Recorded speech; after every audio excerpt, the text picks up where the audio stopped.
The world is a tapestry of sound and Kael is its master weaver. He sits at the mouth of the cave, his scarred, useless eyes closed, and listens to the day die to his clan, huddled in the deep, cool darkness behind him. The setting of the sun is a release, a signal that their prison is about to open to Kael. It is simply a change in the symphony.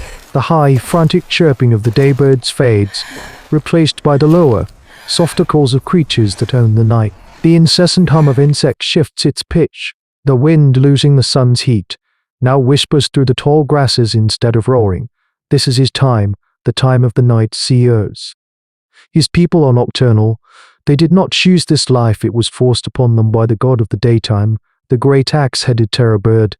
The Kelenken. Kael has never seen it, but he knows it through the sounds it makes, sounds that bleed into the edges of dawn and dusk. He knows the thunderous, earth-shaking thud of its footsteps, a sound that can shake the teeth in your skull.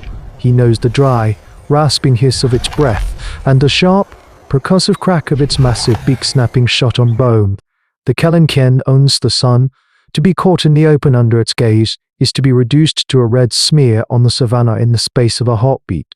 So, Kael's people sleep through the tyranny of the light and live, hunt, and die in the relative safety of the dark.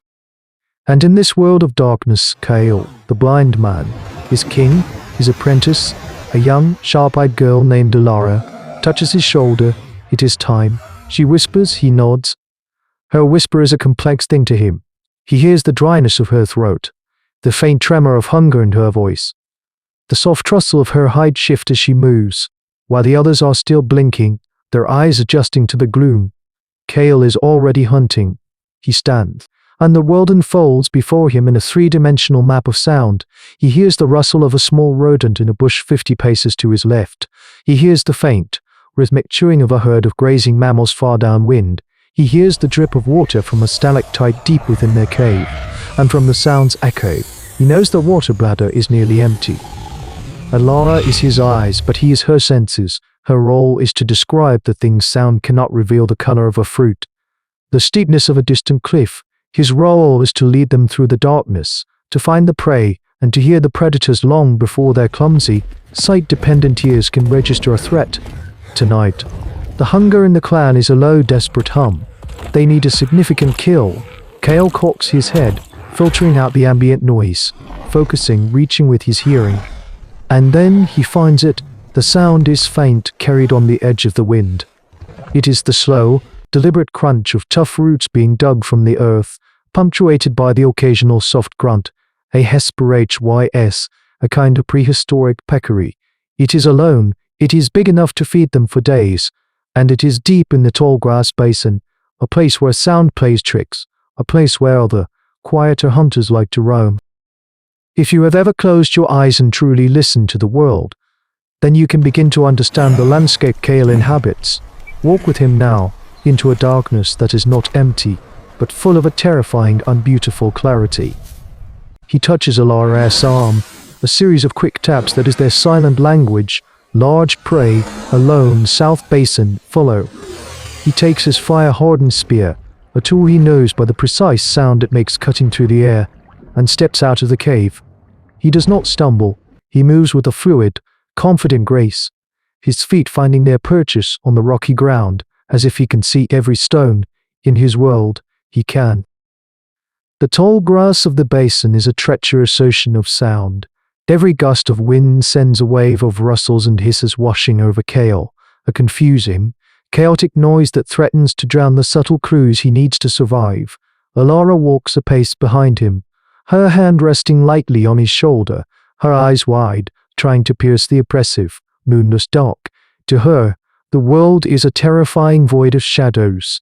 To Kael, it is a complex, layered narrative. He can hear the individual blades of grass brushing against each other. He can hear the tiny clicks of nocturnal beetles crawling up their stems. He uses these small, consistent sounds as a baseline, a canvas against which any anomaly, any predatory footfall will stand out in sharp relief. The grunting and crunching of the Hesperhys grows louder, a clear beacon in the sonic storm. They are closing in. Kael signals a halt. He kneels, placing his palm flat on the ground, a technique the elders taught him, The earth is a drum. Through it, he can feel the vibrations of the peccary's rooting, a steady, rhythmic thumping. But beneath that, almost too faint to register, he feels something else, a series of much lighter, asynchronous vibrations.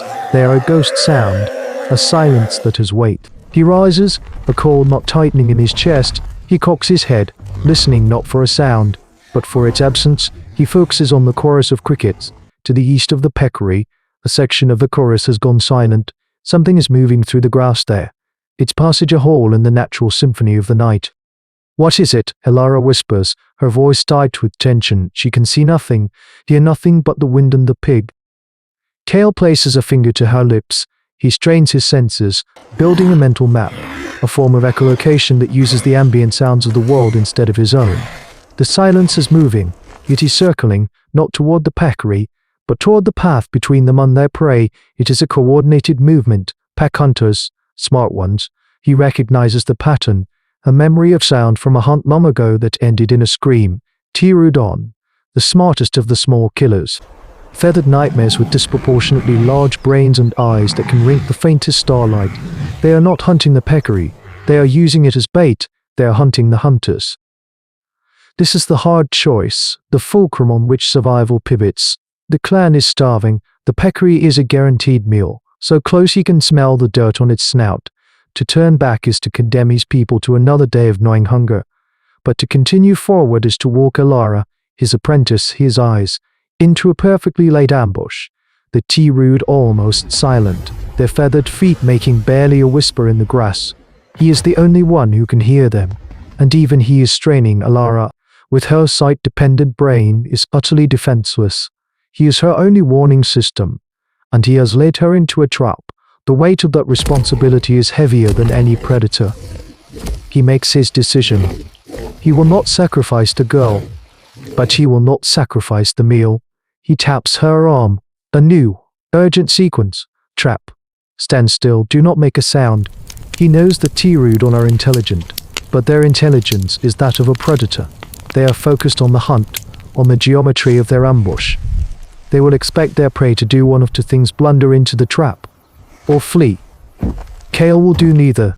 He will try to unmake their world, to introduce a sound so alien that it shatters their predator's focus and breaks the delicate web of their ambush. He begins to search the ground with his feet, not for a path, but for a weapon of sound. His bare feet, as sensitive as his ears, find what he is looking for: a section of the basin floor that is not soft earth, but a jumble of loose, flat stones on a slight incline. It is an ancient rockslide, a scar of geological violence hidden beneath the grass. This will be his instrument. He feels the faint vibrations through the soles of his feet. The Troodon pack is closing the circle, their movements now a little faster, a little more confident. They believe their prey is oblivious in the east.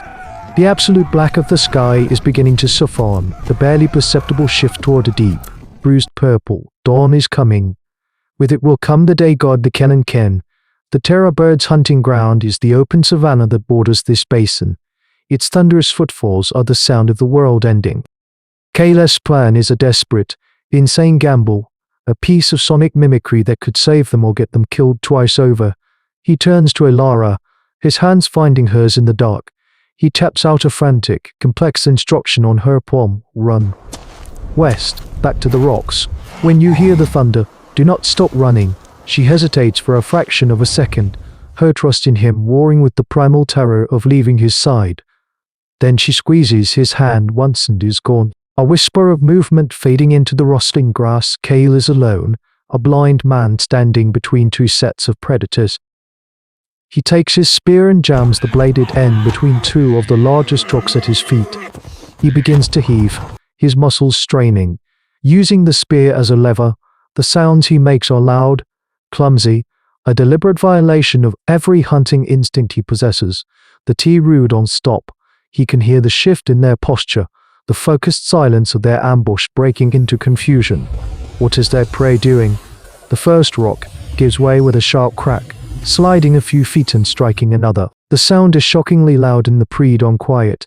Kael pushes again harder, and this time the whole section of the slope gives way. A cascade of stones, a miniature avalanche, begins to thunder down the incline. It is not the sound itself that matters, but the rhythm. Kael has spent his life listening to the footfalls of the Kelenken. He knows its gait, the precise, syncopated one-to-beat of its massive legs striking the earth. The rockslide, a chaotic jumble of impacts, begins to mimic that sound, a deep, percussive thump thump thump thump thump thump thump thump that is terrifyingly similar to the stride of the terror bird. To the intelligent, pattern-recognizing minds of the Troodon, this sound means only one thing: the apex predator of this world is awake, and it is close. Panic erupts, the delicate, silent coordination of the Troodon pack shatters. Kael hears their sharp, alarmed chirps, the frantic rustle of their bodies as they abandon their ambush and scatter. Their innate, hardwired fear of the greater predator overrides their focus on their own prey. They flee, not away from the open ground, directly east, toward the savannah, which is, by a stroke of savage irony, the exact direction from which the real Kelenken is now beginning its morning patrol. Kael hears a new sound, a true sound this time, the deep, ground-shaking thud of the approaching day god, and the frantic, terrified shrieks of the Troodon as their sonic illusion becomes a fatal reality. The predator-prey dynamics of the basin have been violently rewritten. In the ensuing chaos, Kael does not wait. He turns and runs west, his feet sure on the familiar path back to the rocks. Following the faint sound of Alara's receding footsteps, he leaves the peccary, the Troodon, and the waking day god to their bloody morning negotiation. He has saved his apprentice, he has survived the night, and he has affirmed his place as a master hunter in a world where sound is the ultimate weapon. This brutal, brilliant act is another small, crucial step in the long journey of human evolution, a testament to a mind that could not only understand its world but could remake it, reshape it, and tell it lies that other, lesser creatures were forced to believe. They reach the safety of the cave just as the first true rays of sunlight pierce the horizon, bringing with them the sounds of a brief, brutal struggle from the basin below. But they are whole. Kael's gamble has paid off, reinforcing the fundamental lesson of their nocturnal existence. Survival is not about being the strongest or the fastest, but about being the one who understands the rules of the world so intimately that you can bend them in creating a lie made of sound. Kael demonstrated a cognitive leap as significant as the first sharpened stone.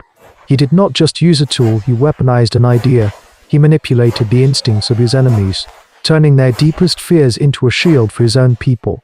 This event becomes a legend, a story told in the deep darkness of the cave for generations, a reminder that the most profound disabilities can forge extraordinary strengths. It is a testament to the astonishing adaptability of the human mind, which, when trapped in a world of sightless terror, did not surrender to the darkness, but instead learned to listen to its secrets and command it with a whisper and a roar.